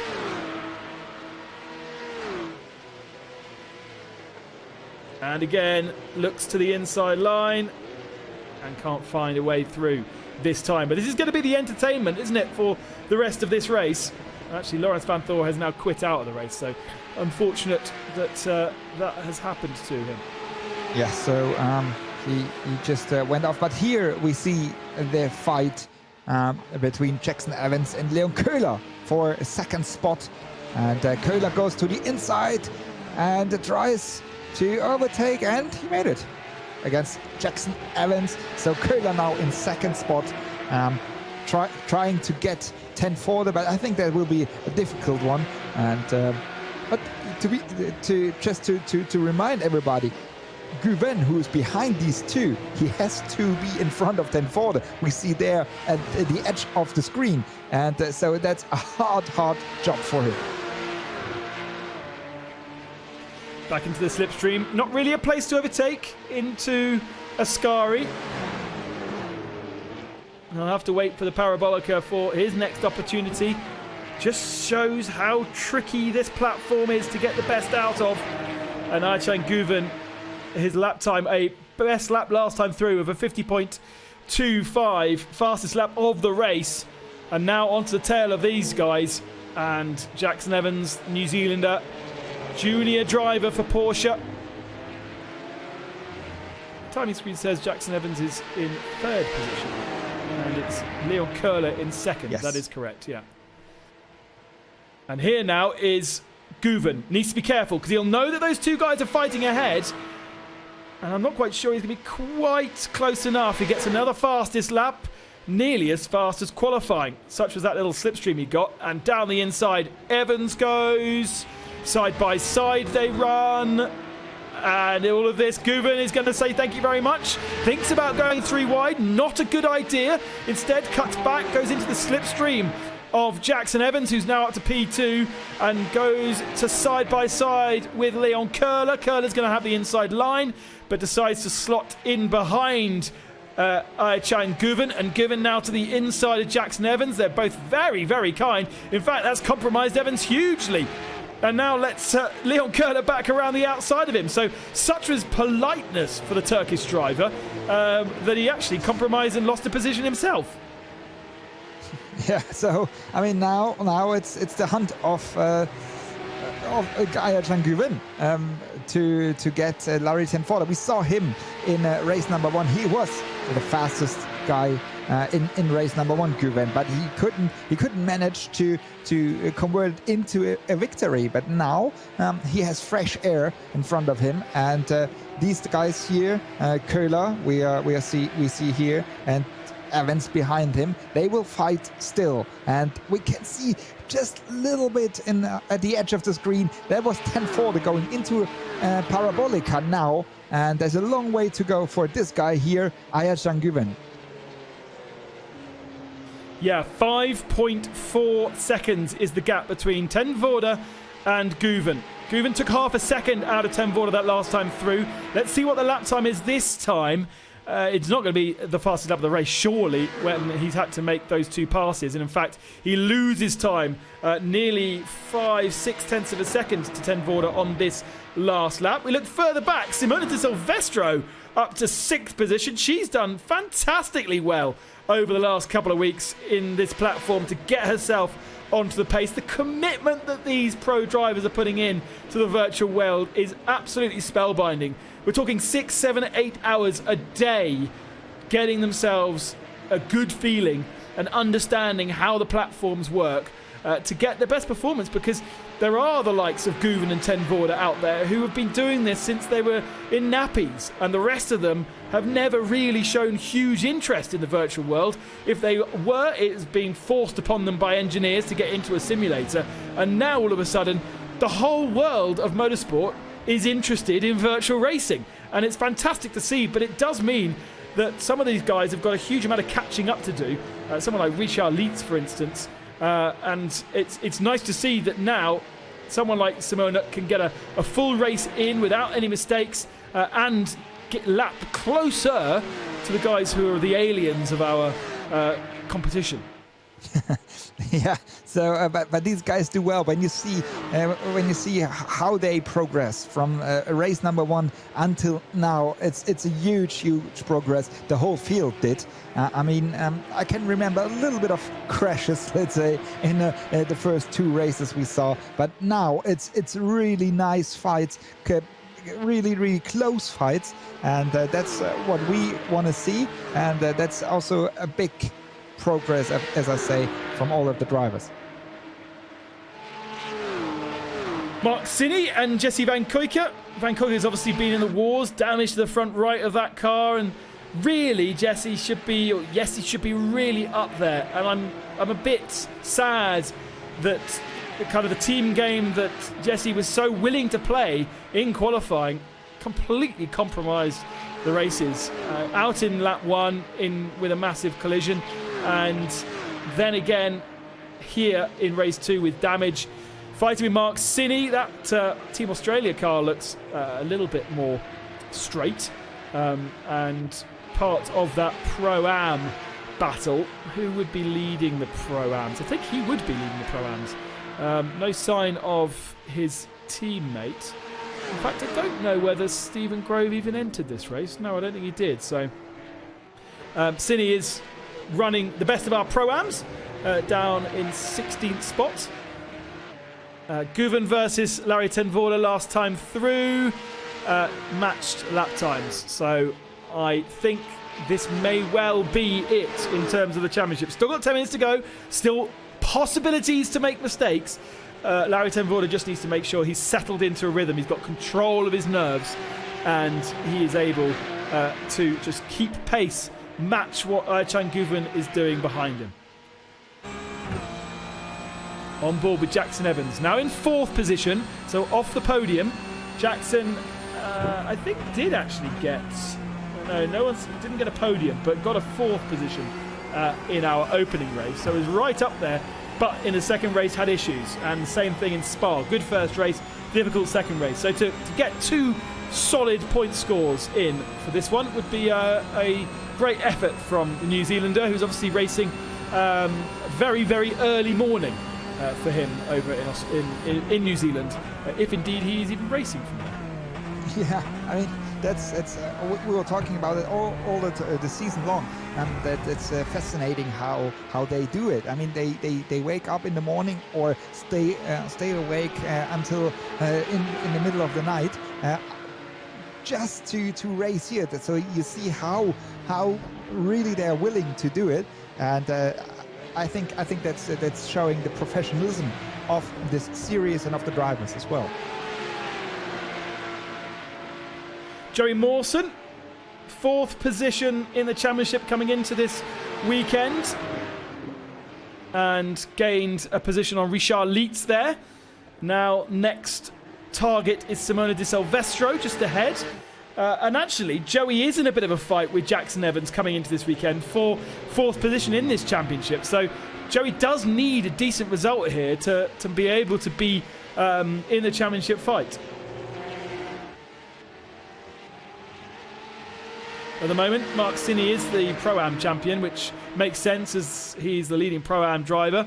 And Leon Köhler, really the only man from the Rookies Championship to star here in Monza. Everyone else has had issues, or are the kind of the normal drivers. The rookie drivers are rookies in the real world, the Porsche Super Cup, not rookies to sim racing, because most of them were rookies to sim racing when we began this a couple of months ago. Here goes to the outside Joey Mawson on Simona Di Silvestro, looking for another position, maybe the opportunity to get some more points. Got some damage to the front end, was involved, I think, with Ayçhan Guven at the first corner.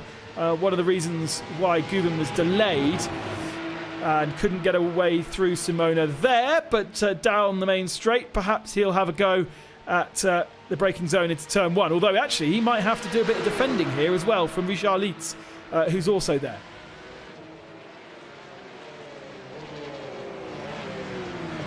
Simona's good on the brakes, no chance to get through down there, and so we head off to the Variante Bassa, the second of our chicanes, through the Curva Grande. Again in the slipstream, but yeah, and that car won't be feeling great. We you know, visibly we can see damage. That does mean that it'll feel quite bad in the car, won't it? The damage, visually the damage model is not huge, but actually behind the steering wheel it has a big difference. Yes, correct. I mean, as you see such a big damage from the outside already, you can really feel it in the car, and probably also the steering wheel is showing a little bit to the left or right hand side, so it's not straight anymore, and so driving is not that easy, and also the car doesn't feel good to drive anymore, and we see quite a big damage there, so it's quite hard to drive a car like this. Just a reminder, Larry Tenvola leads our race. Second position, Ayachan Guven. The gap last time through was 5 seconds now. And then we've got this battle for third position, the last of the podium positions. Curler back ahead of Jackson Evans, but Evans will be picking up a lovely slipstream all the way down into the first corner. These two have really entertained in this last race of the season. This time, though, Jackson not feeling the need to go down the inside. And what we're seeing in this battle is a little bit of mistakes creeping in. Every so often, offline or losing the rear end. And that's why the positions keep changing. It's not a pure slipstreamer passing, we are absolutely solid at iRacing kind of race.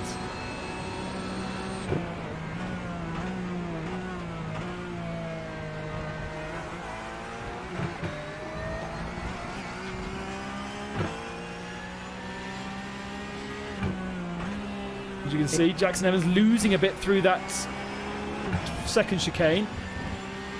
Now through the Lesmos. Gains a little bit each time. A bit more curb taken by Leon Curler. Just unsettles the car a bit more, but Jackson Evans running a little bit wider. Oh dear, who's that? Joey Mawson has had a spin. Oh, what's happened here? Trying to get past Simona de Silvestro. Looks down the inside into the Ascari. Into the second chicane, and loses the rear end. Yeah, so he tried to go to the inside line. They touched each other on the inside, but it's a race incident. So there's no one to blame. But then we can see that quite often in sim racing that once you touch each other, you spin. So Simona de Silvestro, we see here, she made it the correct decision. She opened the steering, went straight over the second chicane, but Mawson, he just spun. It's going to be an interesting little battle. We've got Richard Lietz, Simona de Silvestro and Nick Tandy. And Yuka Honkavori. Oh, Honkavori's got into the tail of Simona de Silvestro and turned her around. That was not very nice. I was about to say it's going to be great fun to have those three pros and Yuka Honkavori, but Honkavori's shown his perhaps a little bit of inexperience. That front end's already looking a bit tired. And he goes side by side now with Nick Tandy. Tandy is trying to get up a position here from spinning on that first lap. Well, I'm brave to put his car in front of Yuka Honkavori, knowing what he just did to Silvestro. But luckily gets away with any tail abuse.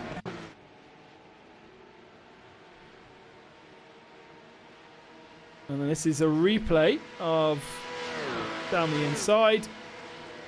And easy pickings, really. He was actually even later on the brakes into that first chicane too.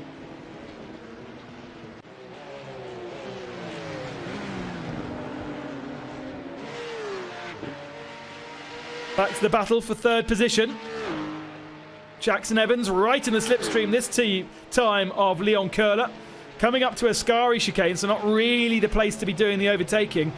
It's just too fast, that left part. And now, good exit through here.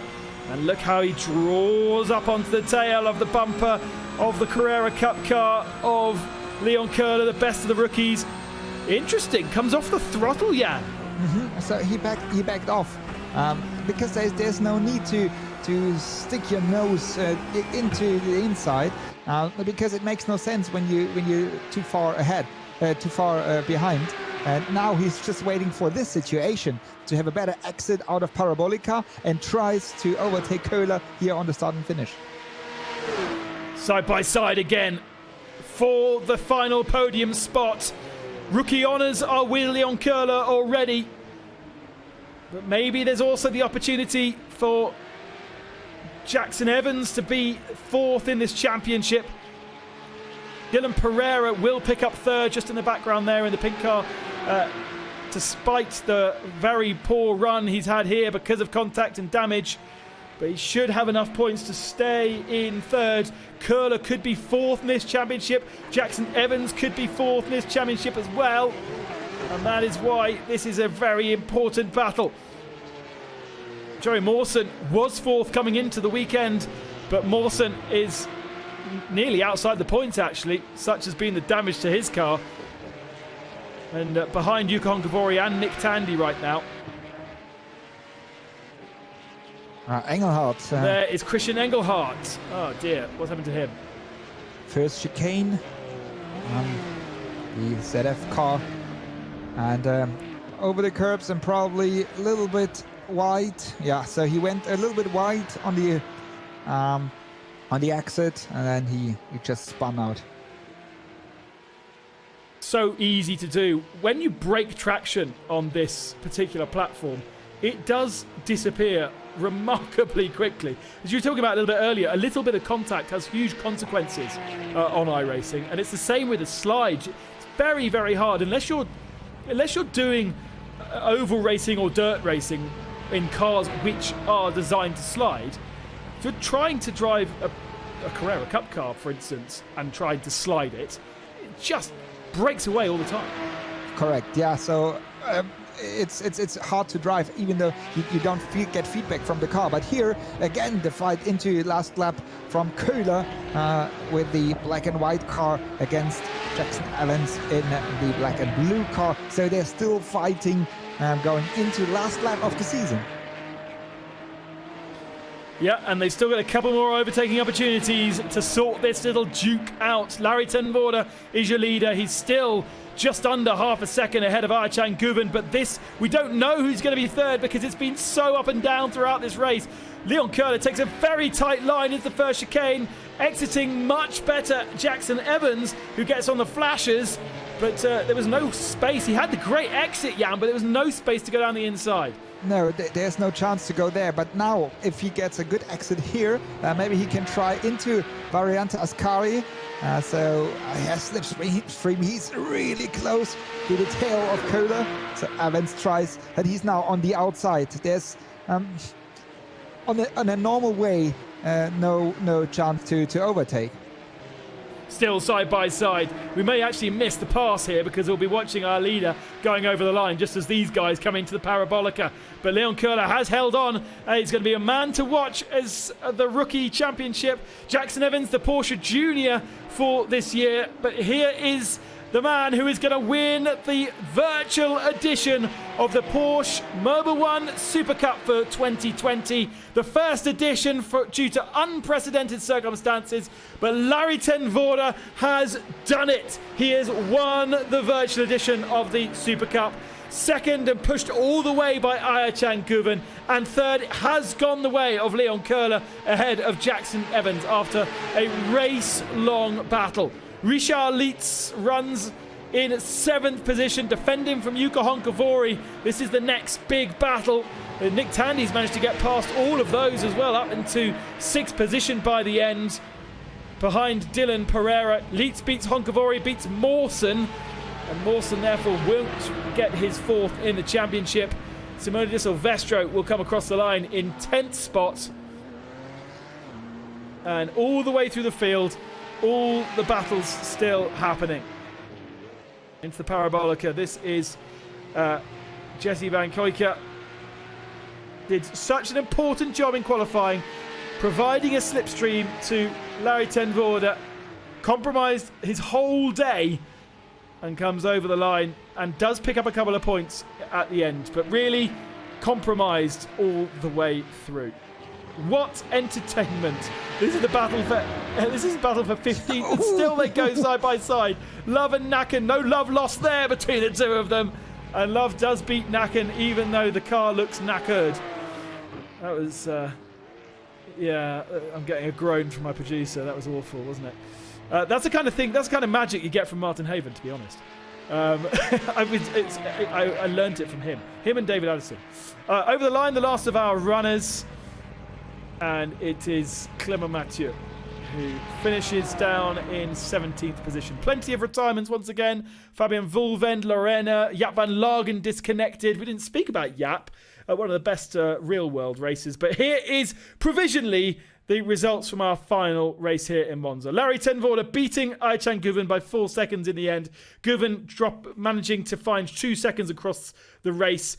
Leon Köhler and then Jackson Evans provided us with entertainment. Dylan Pereira dropped out into 5th after damage. Nick Tandy recovered to 6th.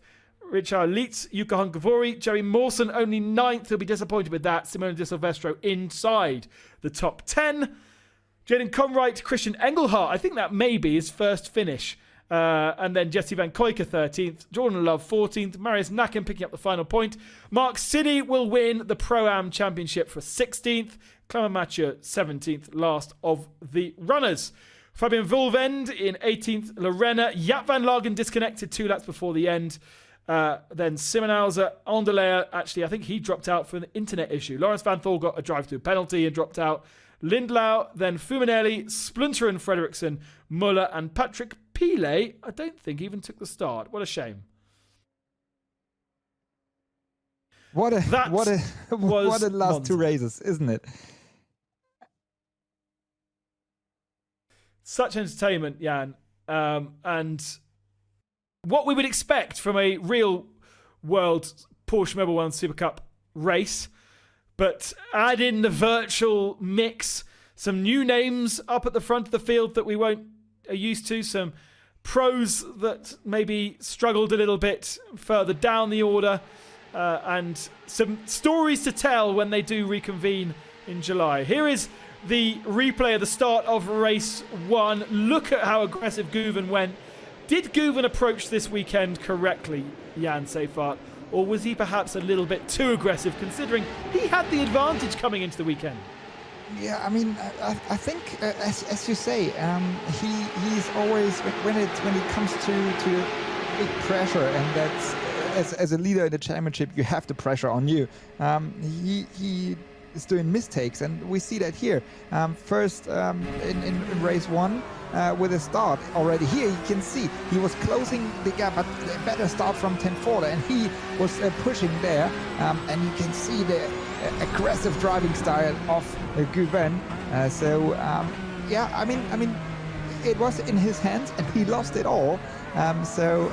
Good way from Tenfjord, because in the end, to be honest, Guven was the fastest guy, so he was the one to beat, but in the end, Tenfjord was just clever enough.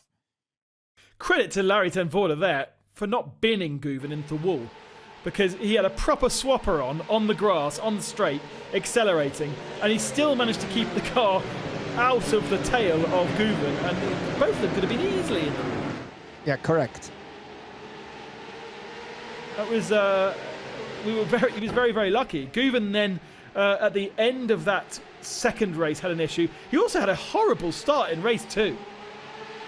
Yeah, in race 2 it was even worse. To race number 1, he dropped back to 7th or 8th position, and then he was in a let's say cold carbon area. You see here, he couldn't do anything to avoid the crash into these guys, and then he lost another 2 places. Then also in second chicane, he was in the trouble. So and I think there he lost the race. So with the start and with the first 2 chicanes, once you are in the middle of the field, you lose all your speed and all your you can see it here. I think he lost or he had no traction because of wheel spin at the start even. And then, what, as you say, I love the phrase "the carbon zone" that you use, right in the middle of the pack. That is dangerous place to be, and a little bit of contact, but actually that probably didn't damage his car too much. It did just enough, and he knew that he had to set off and set about chasing down the leader. By this point, the leader was already 5 seconds up the road from him. He had so much work to do. But for me, this was not where he lost the championship. He lost the championship by putting himself, and here's Tandy losing it in front of him, lucky to get away with that. He lost the championship at the end of race 1, putting himself down into 4th position after race 1, and giving himself all to do in the second race. Yeah, correct. And then it was easy for Tenfjord to bring it home, because he just had to do one job, and this is without crashing, bring it back home. It'd be interesting to see and remind ourselves about that incident at the end of race 1. I can't remember exactly what happened, but by dropping from 2nd down to 4th position, or was it even the lead of the race, gave himself a points deficit for the first time in the championship, and that was it. Guy, you'll be able to watch Aycan Guven. He'll be racing as part of Porsche's lineup at Le Mans 24 Hours, but also in the IMSA series as well, representing him and Nick Tandy. And he does still pick up second position in the championship. But let's have a look at the points of the championship here. We pretty much know who has won the championship because that was an easy bit of maths to do. But the rest of the maths, not quite so easy. No, I think it's quite clear for everybody that 10-4 won the championship. Also that Guven is second. But behind these guys, it was really close to between Pereira, Köhler, and Mawson. I think it's it was a good first season. I would like to say first season to put a little pressure on Porsche to bring up another season, isn't it? Absolutely. I really hope that we see this continue, perhaps in the winter, the virtual edition, whilst the Super Cup is taking its winter break. Larry ten Voorde wins the championship ahead of Ayhancan Guven by 14 points. Dylan Pereira in third spot, holds on to that third spot, and he has been third best throughout the year. He took a single victory at Spa, and he was in third position in both races in Barcelona and one race at Silverstone as well as here in the first race. Best rookie and fourth in the championship after that battle with Jackson Evans. Leon Köhler beating Joey Mawson to that fourth and therefore winning the rookie championship as well. Great battle with Jackson Evans in this one. And Leon would be one of those drivers who'll be flying his flag to be a Porsche Junior driver in the future if he could. Ayhancan Guven and Jackson Evans for this season are those junior supported drivers. Yeah, correct. And I mean, it was a good appetizer, let's say, for the real season, because these guys we saw here in front, they will be also the front runners for the real season, and also for the rookies, as Köhler won the rookie championship while Sini is champion in the Pro-Am. It's also these guys who will be the real front runners in these championships. And to be honest, I can't wait to go and see the guys racing all over the world. Well, it has been a pleasure to finally commentate with you, Jan, after many years of knowing each other and finally being on a broadcast. Thank you for your expertise, not only, and maybe a lot of people don't know this, but not only because of your real world driving expertise, but so much virtual world expertise, both from an organizational point of view and driving point of view as well. Thank you very much for the words, but also same to you. I mean, I really enjoyed that. But also, I would say a big thank you to everybody behind the cameras and or behind the PCs, let's say, and also to Porsche. So, and as I say, I hope to join you once again in another season.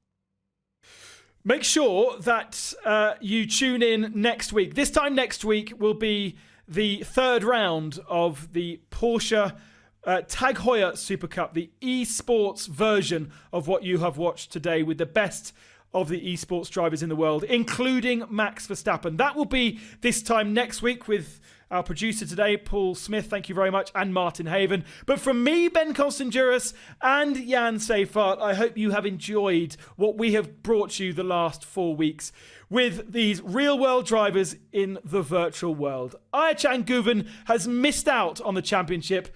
After issues today, Larry ten Voorde is your virtual edition champion. Congratulations to the Dutchman. See you again soon.